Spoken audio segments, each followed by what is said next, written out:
Joining us back now in the Live and Local studio is Buffie Ingersoll. She actually knew Charlie for years, and you knew him when he first got started with what everyone knew him to have in his movement at Turning Point.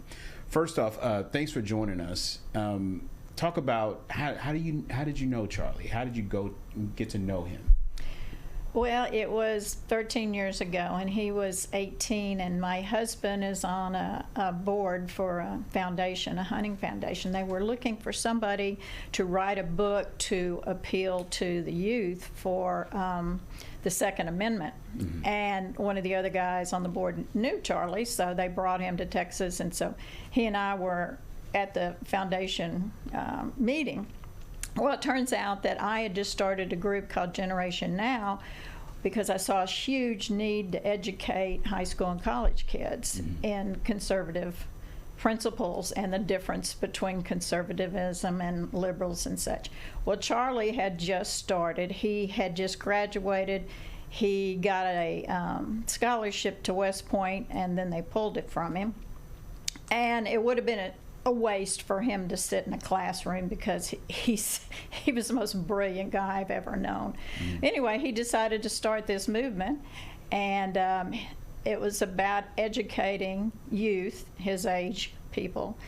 And he started in his parents' garage in a little town outside of Chicago, of all places. Mm-hmm. And so we started talking. I went, wow, you know. And so I brought him down here a number of times to talk to different groups and things. And it's pretty rare for anyone of that age to not only be concerned with politics, but also to want to educate other young people about politics too. Yeah, so give me your reaction to yesterday, because we said before we came on the air that you were still trying to process it, and now you're realizing how real it is. But give me your reaction to yesterday. Yeah, I was just shocked. I mean, I was at a fundraiser at lunchtime that I was chairing, and people started coming up to me and telling me that he was shot, and I'm going, no. You know, there's so much going on. I went, no, this can't be for real. This, it'll be okay. But then later, when I was left there and went and visited a friend in the hospital, and the nurse came in and said, "Did you hear?" It's like, no, this can't be. It's just total shock. I think I was in complete shock till this morning when I heard it. How do you think that Charlie will be remembered? Well, for everybody that met him, he was just bigger than life. He really was. He was a giant.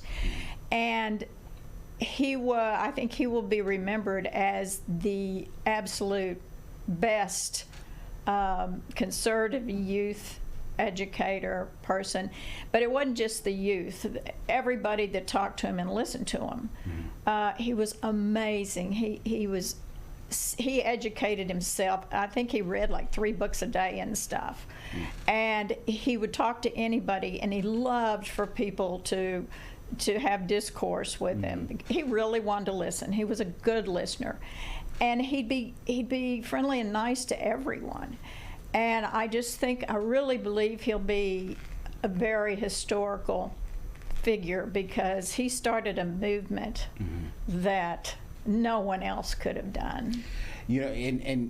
For sure, there was one thing that he always preached about: having the discourse. He always preached about having exercising your amendments, exercising your right to free speech. But with that came some controversy, and with that came some people who felt like his words were divisive. So what would you say to those folks who may not necessarily agree with his takes on things?